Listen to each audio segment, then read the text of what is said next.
Hey everyone, this is Lenny here. So I just got out of the new musical, The Color Purple, which takes elements from the 1985 Steven Spielberg film. But this is more based off of the 2005 Broadway musical. Of course, all of these are based off of the 1982 novel by Alice Walker. This film stars Fantasia Barrino, Taraji P. Henson, Colman Domingo, Corey Hawkins, Danielle Brooks, and follows the story of Celie, played by Fantasia, and after being separated from her sister, it just follows her struggles as she goes through an abusive, loveless marriage, and all the other people that kind of interact in her life. So full disclosure, I am a major fanboy of the 1985 Steven Spielberg film.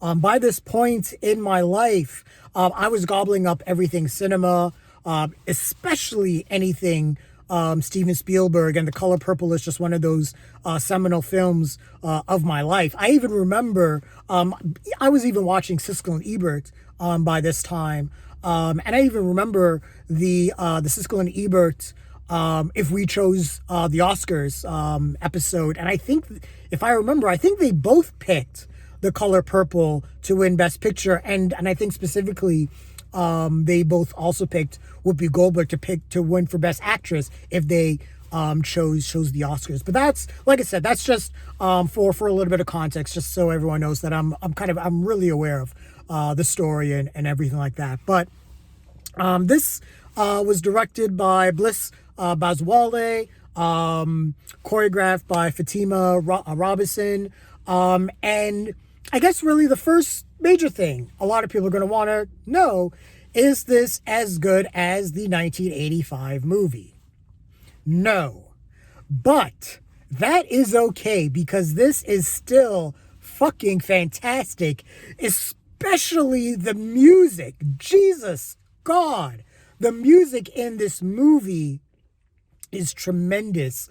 The first song is a song number called God Works in Mysterious Ways or something like that, and it's just infectious, and just kicks off the movie in an insane light. It's just great. But yeah, the choreography is fantastic. Because the movie is a musical, it gets to do its own thing. And I do appreciate that. So, it gets to be visually a little bit more stylish. There are scenes where like Fantasia's dancing on like a spinning record, or her and Taraji P. Henson are doing a number on an old MGM like set, like an old MGM musical. So which was really cool. It was kind of done in black and white. I really enjoyed this. So it was able to kind of be a little bit of its own entity in that respect. And like I said, I really did appreciate that. It did really make me want to see the musical, especially as a theater junkie, because I'm pretty sure that the musical would have blown my mind, and especially seeing how some of the choreography was done in the film. I'm just imagining just how some of that would have looked on stage, and just imagining just how awesome those numbers would have been. To the performances, they're all great. Fantasia as Celie is really good. She has a great arc. I'm gonna do my best, man. I'm gonna do my best not to throw any comparisons to the 1985 movie. It's gonna be hard because a lot of people are gonna be like, "Well, was she as good as Whoopi Goldberg?" And there's some. I don't think it's Fantasia's fault. She didn't do anything wrong. Like I said, I really enjoyed her performance. I think there were just a few more nuances that the Spielberg film focused on that just kind of brought the Celie character out a little bit more, and I think gave her arc a little bit more nuance in that original film. Okay, I'm going to stop trying to do any more comparisons to the 1985 film. Colman Domingo as Mr. Is an asshole. It's a great character. I could see him getting some award recognition, some nomination recognition for this. I had no idea as well that he had the chops that he had as a singer. So that was really cool to see. But yeah, he played a really complex character. And one of the cool things too with this as a musical, we were able to expand on a few different elements. We're able to expand on some of the male characters and give them a little bit more complexity. We're able to expand a little bit more on the relationship between Shug Avery, played by Taraji P. Henson, and Celie. And I know that I've been hearing a little bit of controversy about this, and I'm like, I don't know why, because the relationship has been pretty obvious from the get-go, both in the novel and the 85 Spielberg movie. So I don't know where the controversy is, whatever. But yeah. Yeah, Colman Domingo, great. Taraji P. Henson, back to her. That's my girl.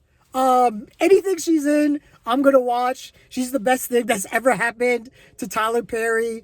And man, she is fantastic.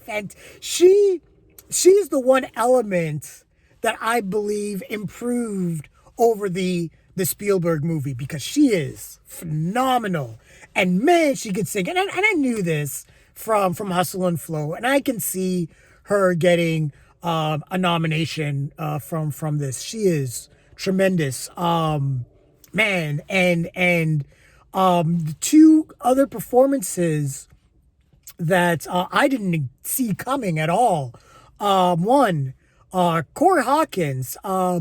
He played Dr. Dre from Straight Outta Compton. I had no idea how multi-talented this dude is. There's one number where he's creating the juke joint, and the choreography is Usher like. And it was like Usher possessed his body and just went ham. No, it blew my mind. I was like, I had no idea that this guy had it in him. And then Danielle Brooks from Peacemaker, who played Sophia, who is the role that Oprah Winfrey played in the original film. She is a firecracker. She stole every scene she was in.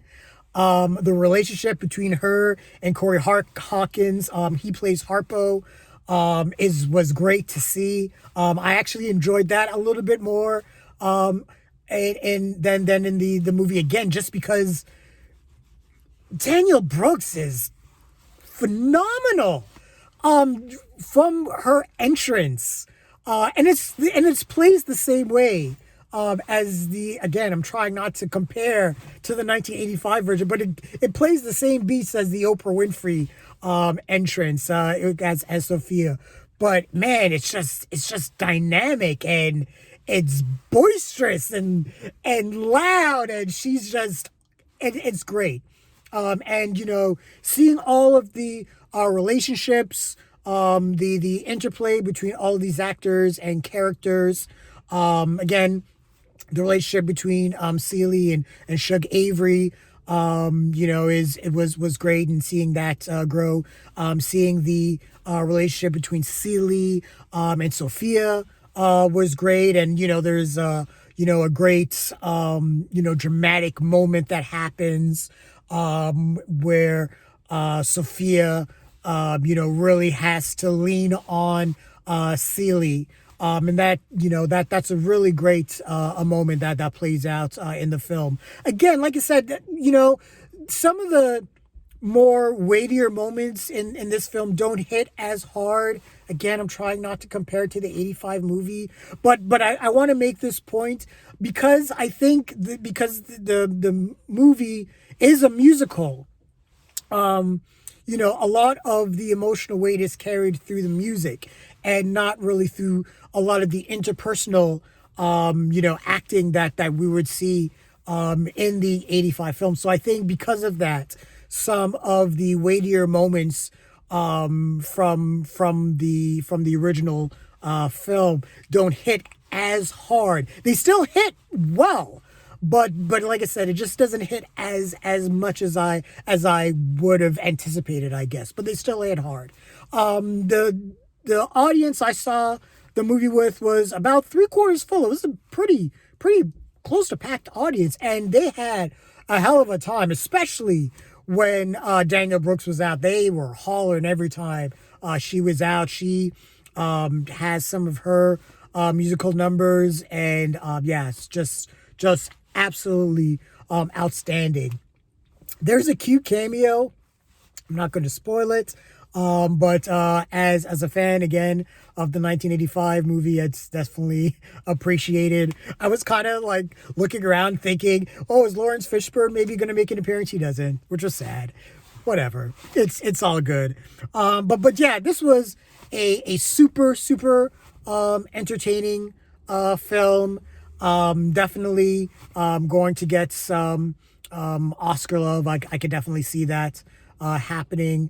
One thing too that I want to just add real quickly, and again, this is going to be my last little bit in terms of comparisons to the 1985 movie, and this whole idea of like tribalism, whether it's like you have to like the 1985 movie or you have to like the 2023 musical. And it's like you don't have to.